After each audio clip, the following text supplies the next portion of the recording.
In the 90s, some films were panned, mocked, or flat out dismissed. Critics sharpened their pens, but time had other plans. These movies weren't just misunderstood, they were ahead of their time. Today we're diving into 25 cinematic gems that critics initially hated, but audiences grew to love. Stay till the end. You won't believe which classic almost vanished into obscurity. 1. The Big Lebowski, 1998. When The Big Lebowski rolled into theaters in 1998, it left critics dazed and confused. Many called it meandering, directionless, and lacking the tight storytelling that defined the Coen brothers' earlier work like Fargo. Some critics simply didn't get it. To them, the dude wasn't iconic, he was just lazy. And all those bowling alley scenes? Pointless, they said. But here's the twist. The Big Lebowski didn't need to be understood. It needed time to marinate in pop culture. Years later, it became a generational anthem for nonconformity and absurdism. Jeff Bridges' Dude became a lifestyle. Its one-liners, philosophical randomness, and unforgettable side characters turned it into a cult religion. There are annual Lebowski fests and a real-life church of the latter-day Dude. What critics once trashed became a cultural movement. And in the end, The Big Lebowski abides. 2. Fight Club, 1999. When Fight Club hit theaters in 1999, critics were horrified. Misogynistic, irresponsible, glorifies violence. Major publications condemned it for promoting anarchy and nihilism. Roger Ebert called it a thrill ride masquerading as philosophy. Others dismissed it as juvenile, chaotic, and empty-headed rebellion. It bombed at the box office. But Fight Club wasn't chaos. It was commentary. Beneath the bloodied fists and anti-capitalist slogans was a razor-sharp satire of modern masculinity, corporate slavery, and identity crisis. Years later, as internet culture exploded and social alienation deepened, Fight Club found its tribe. It became prophetic. Tyler Durden wasn't a hero. He was a warning. Today it's studied in film schools, quoted endlessly, and referenced across pop culture. What was once seen as dangerous is now seen as genius. 3. Hocus Pocus, 1993. When Hocus Pocus premiered, it was a critical disaster. Reviews branded it as over-the-top, shrill, and forgettable. The New York Times called it dreadful. Released in July, not even October, the timing was off, and box office numbers sputtered. Disney had a flop, or so it seemed. But witches have a way of coming back, and so did Hocus Pocus. Over the years, cable reruns and VHS rentals gave it new life. Kids who once watched it on grainy TVs grew up, and brought their children into the Sanderson sisters' world. Suddenly, Bette Midler's vampy performance, the Halloween magic, and the spooky camp were re-evaluated. It wasn't just a silly movie, it was Halloween itself. Today, Hocus Pocus is a holiday tradition. From merchandise to cosplay to late-night screenings, it's everywhere. Critics may have rolled their eyes, but the fans never let go. Showgirls, 1995. In 1995, Showgirls wasn't just hated, it was obliterated. Critics called it trashy, sleazy, vulgar. Paul Verhoeven's NC-17 Vegas drama was a box office embarrassment. It won multiple Razzies, and star Elizabeth Berkley's career nearly ended overnight. No one thought this film would survive. But survival is exactly what Showgirls did. Over time, audiences began to see what critics didn't: satire, the exaggerated acting, the exploitative industry, the power dynamics. It was all by design. Verho even wasn't glamorizing sleaze. He was exposing it. Now, Showgirls is a cult phenomenon. Drag shows celebrate it. Academics study it. Midnight screenings pack theaters. It's been reclaimed as feminist camp, a subversive gem that dared to go too far. From disaster to iconic, Showgirls pulled off the greatest comeback in movie history. 5. Starship Troopers, 1997. When Starship Troopers debuted, most critics thought it was dumb, loud, and glorified fascism. One headline read, "Nazi bugs and beautiful idiots." Reviewers slammed its wooden acting and hyper-violence, failing to grasp the satire. They saw the uniforms and propaganda and assumed Verhoeven had lost his mind. but that was the point. Starship Troopers was brilliant parody, an Orwellian sci-fi masquerading as a mindless action flick. It satirized war, blind nationalism, and media manipulation. But audiences weren't ready. It flopped in the US and disappeared quickly. Then, like a bug colony regrouping, the film slowly gained a following. Years later, people saw its eerie accuracy, how it predicted reality TV, media-controlled wars, and manufactured patriotism. Today, it's not just cult, it's prophetic. And those critics, they're probably doing their part by rewatching it. Hook, 1991. When Steven Spielberg's Hook landed in theaters in 1991, critics expected magic. Instead, they sharpened their swords.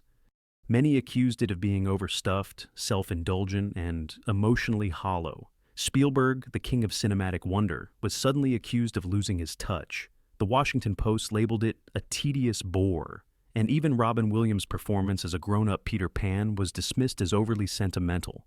But Spielberg wasn't trying to recreate Neverland, he was mourning it. Hook is a film about lost imagination, aging, and the painful distance between childhood wonder and adult responsibility. It wasn't for critics, it was for those who had grown up and forgotten how to fly. Over time, those very children who watched Hook in theaters and on VHS grew into adults, and they got it. Williams' emotional arc, John Williams' sweeping score, and Dustin Hoffman's pitch-perfect villainy became sacred. What once felt too long or too loud now feels lush and layered. Today, Hook is cherished, not just as a nostalgic memory, but as a profound tale of rediscovery. Bangarang indeed. 7. Last Action Hero, 1993. In 1993, Last Action Hero was supposed to be Arnold Schwarzenegger's next big hit. Instead, it became Hollywood's cautionary tale. Critics savaged it as a tonal mess. It tried to be both an action blockbuster and a parody of one, and seemingly failed at both. It opened a week before Jurassic Park, which crushed it. Reviews branded it arrogant, overcomplicated, and smug. But Last Action Hero wasn't just misunderstood, it was misplaced in time. Audiences in the early 90s weren't ready for self-referential humor and meta storytelling. It poked fun at action tropes decades before it became trendy. A boy literally enters a movie world and watches his hero question his own existence.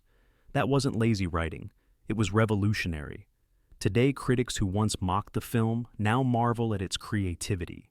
It predicted Hollywood's obsession with multiverses and blurred fiction. Schwarzenegger gave one of his most layered performances, lampooning his own legacy with surprising wit. Last Action. Hero flopped because it was too smart for the time, but now, it's finally getting the applause it always deserved. Donnie Darko, 1999. Donnie Darko didn't make a splash when it hit limited theaters in 2001. Technically a late 90s film completed in 2001, 1999. It languished due to studio uncertainty, a strange tone, and the unfortunate timing of its plane crash imagery, released shortly after 9/11. Critics called it too weird, too slow, and too confusing. One review summed it up as teen angst wrapped in science fiction nonsense. But beneath the surface was something hypnotic. A story of time loops, mental illness, suburban alienation, and destiny, all wrapped in surreal, dreamlike visuals and a killer soundtrack.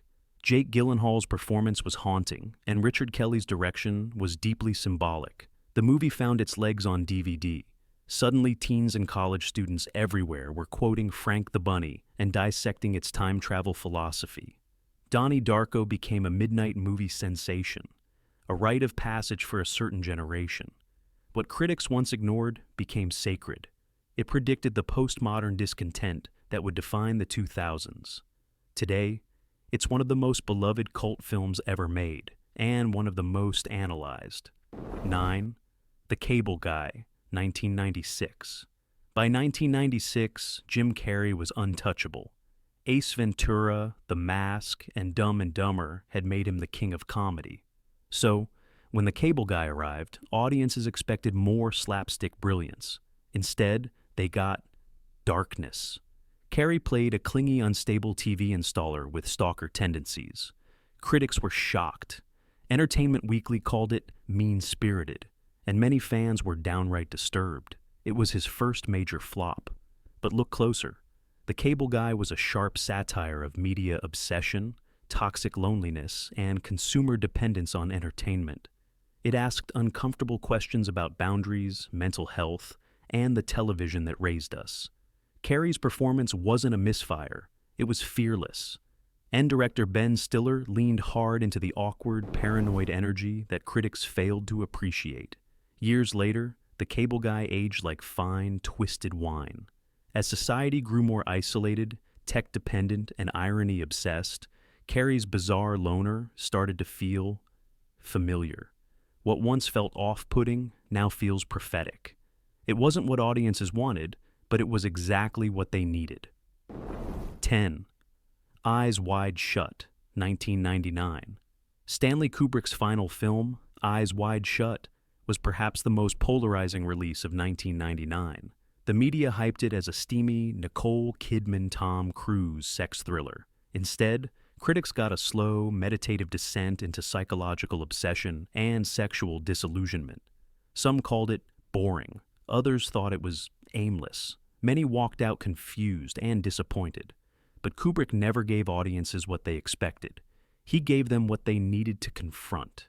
Eyes Wide Shut isn't about sex. It's about vulnerability, fantasy, fidelity, and the haunting emptiness beneath surface perfection. The dreamlike pacing and eerie lighting weren't flaws. They were the point. In time, the film's reputation changed. Scholars began reanalyzing its symbols, its dream logic, and its deeper emotional truths. Tom Cruise's performance, once mocked, became praised for its restraint, and Nicole Kidman's monologue about desire became iconic. Now, Eyes Wide Shut is seen as a worthy, even masterful closing chapter to Kubrick's legendary career. It wasn't pornographic, it was poetic, and time finally caught up with its brilliance. 11. Death Becomes Her, 1992. When Death Becomes Her debuted, critics didn't know what to make of it. Was it horror, comedy, social satire? Many just saw a strange, grotesque fantasy about vanity and aging.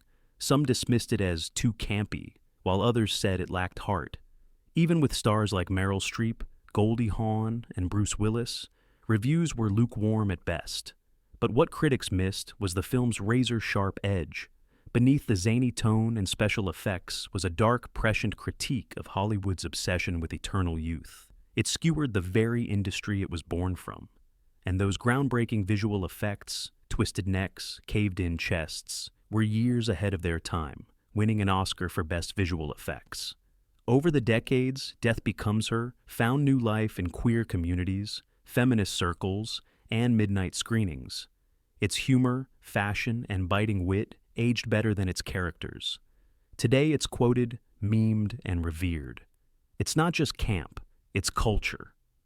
12. The Blair Witch Project, 1999. When The Blair Witch Project premiered, it was unlike anything else.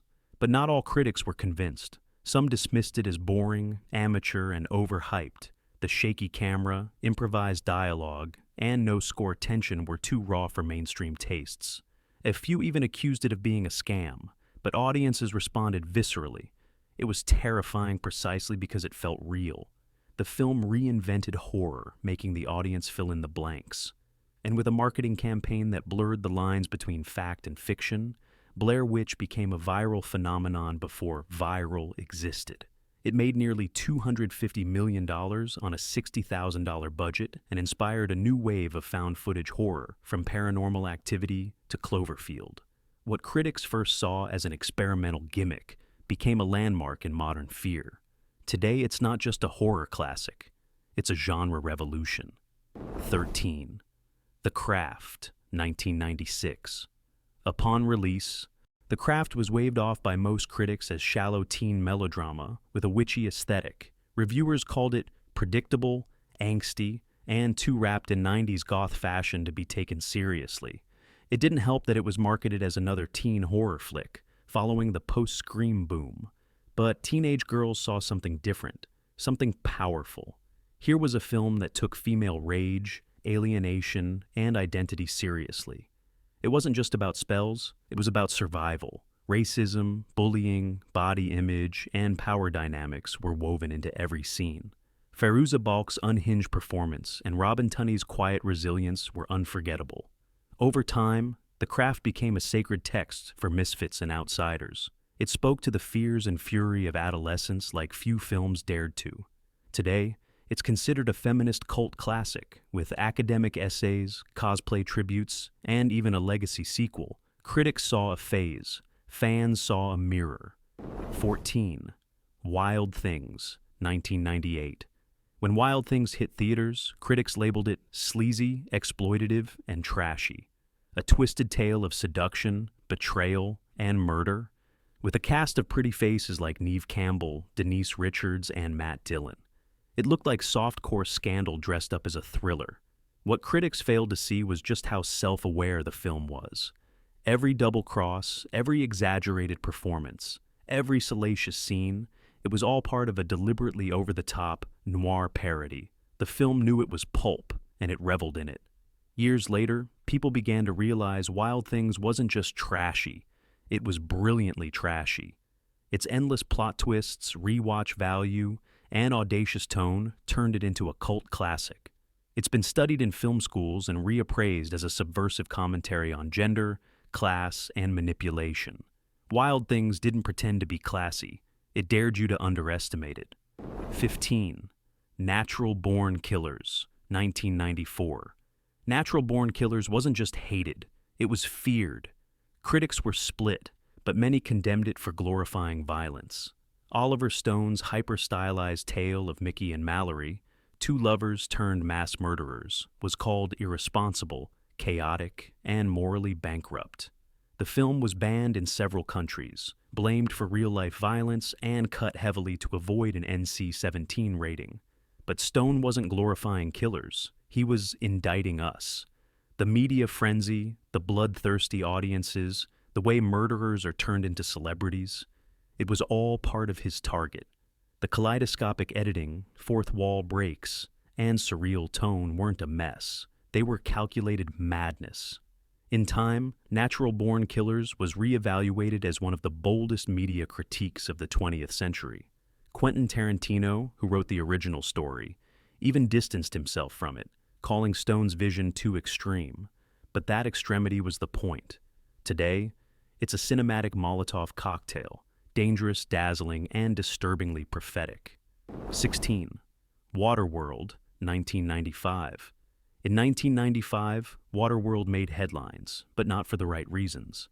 With a then record-breaking $175 million budget, behind-the-scenes turmoil, and a hurricane that wiped out sets, the media dubbed it fish tar, mocking it as the next Hollywood disaster. Critics piled on, calling it bloated, silly, and overlong. Kevin Costner's Guild anti-hero was ridiculed, and the film's post-apocalyptic premise seemed too far-fetched. But time has a funny way of rewriting legacies. What many dismissed as a soggy mess was actually a daring piece of world-building. Waterworld imagined a future ravaged by climate change, a concern that feels eerily prescient today. The action was practical, the stunts dangerous, and the scale undeniably epic. Dennis Hopper's cartoonish villain, now seen as gloriously unhinged. In recent years, Waterworld has earned cult status. Fans admire its ambition, its commitment to an original dystopian vision, and its tactile, handmade effects, long before CGI took over. It's no longer a joke. It's a relic of when blockbusters still took risks.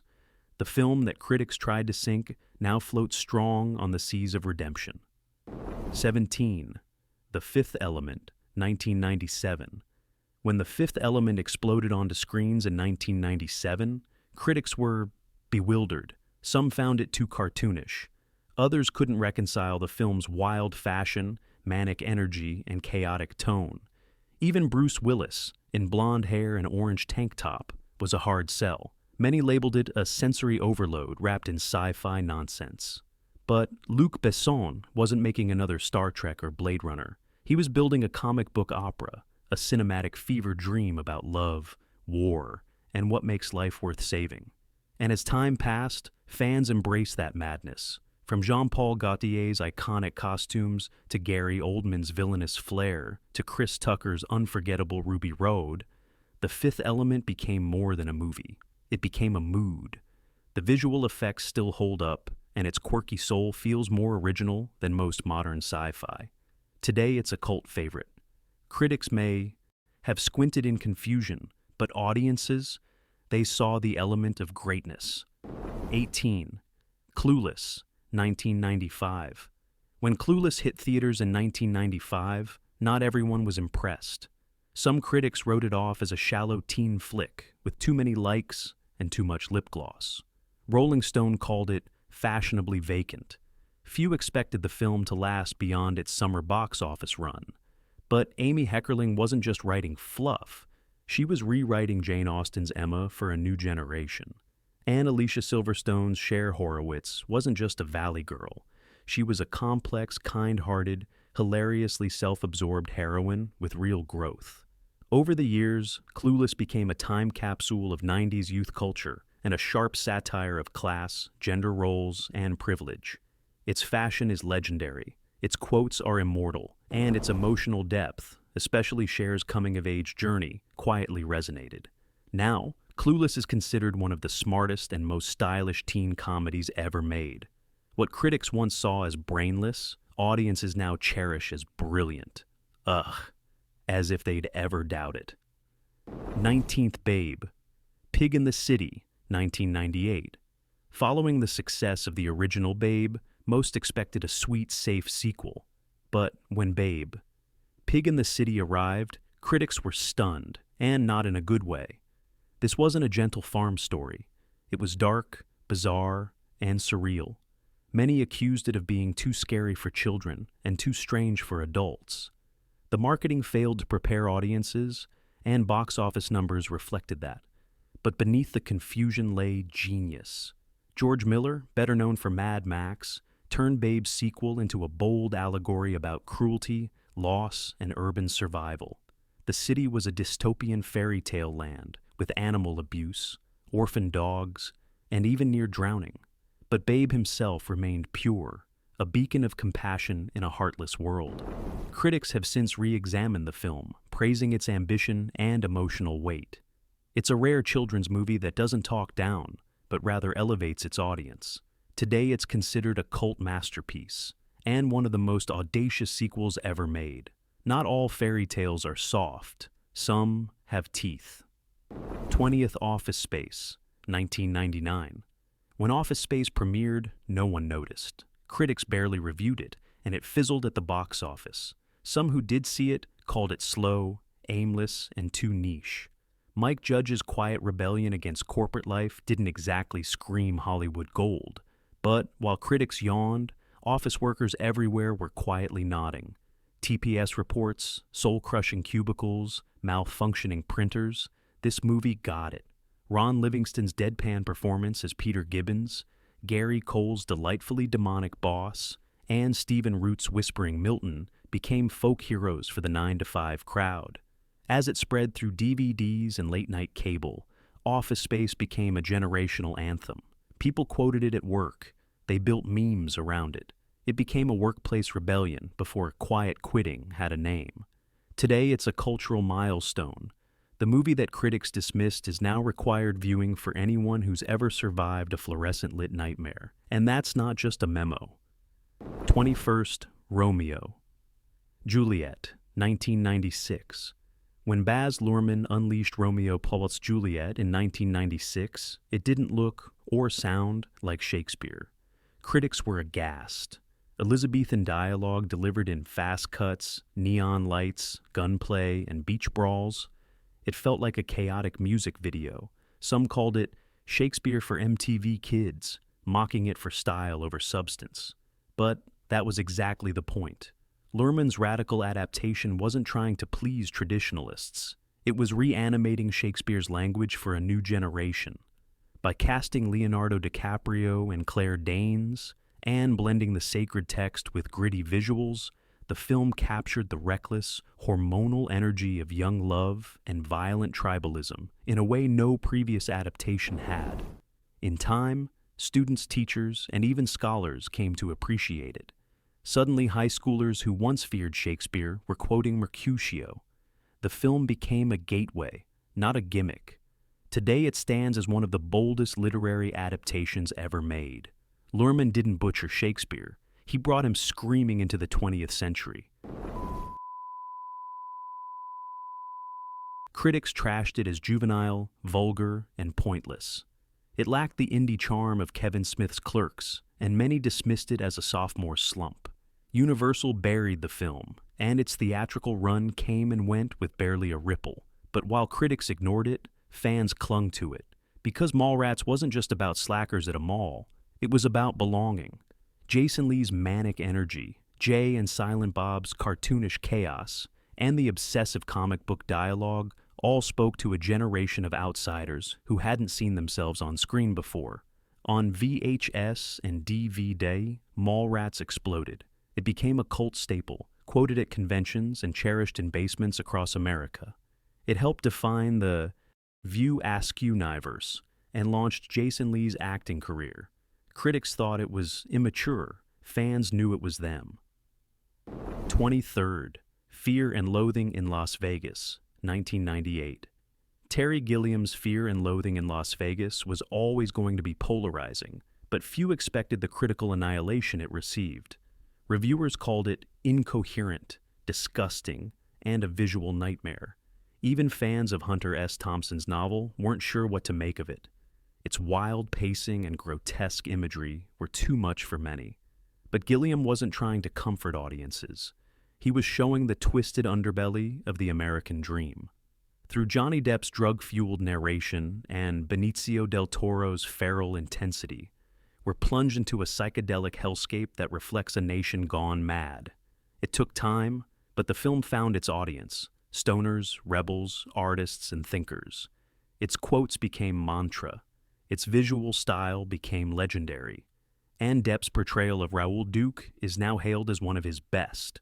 Critics couldn't handle the trip, but the rest of us, we're still riding the wave. 24. The Boondock Saints, 1999. Few films had a rockier start than The Boondock Saints. After the Columbine tragedy, its theatrical release was scrapped. Critics who did see it labeled it juvenile and derivative. Director Troy Duffy burned bridges, and the film all but vanished. Then came the home video boom. Word of mouth gave it second life. College dorms turned it into ritual viewing. Suddenly everyone was quoting "And Shepherds We Shall Be," and mimicking the slow-motion gunfights. The gritty Irish brothers, the vigilante justice, and Willem Dafoe's bizarre brilliance became iconic. It wasn't perfect, but it was alive with fury and style. Today, it's a cult titan. What began as a failure became a phenomenon, not because of critics, but in spite of them. 25th Man on the Moon, 1999. Man on the Moon had everything. Jim Carrey at the peak of his powers, Milos Forman directing, and a heartbreaking true story of comic Andy Kaufman. But critics were divided. Some admired it, others felt it lacked depth or misunderstood its subject. Carrey's performance was even accused of being too obsessive, but the truth was more complex and more powerful. Carrey disappeared into Kaufman. He blurred actor and character in a way that was both unsettling and genius. The film captured the mystery, the mischief, and the pain of a man who never let the world see behind the curtain. It wasn't a biopic, it was a seance. Over time, the film gained recognition, especially after the release of Jim and Andy, The Great Beyond, a documentary that revealed Carrey's haunting transformation. What critics once found perplexing is now seen as method acting at its most daring. Man on the Moon didn't just portray Kaufman, it became part of his legacy. Sometimes greatness doesn't come with applause. Sometimes it arrives with boos, bad reviews, and box office bombs. But these 25 movies prove that time is the ultimate critic. If you enjoyed this dive into misunderstood cinema, hit like, subscribe, and drop your favorite reevaluated classic in the comments below.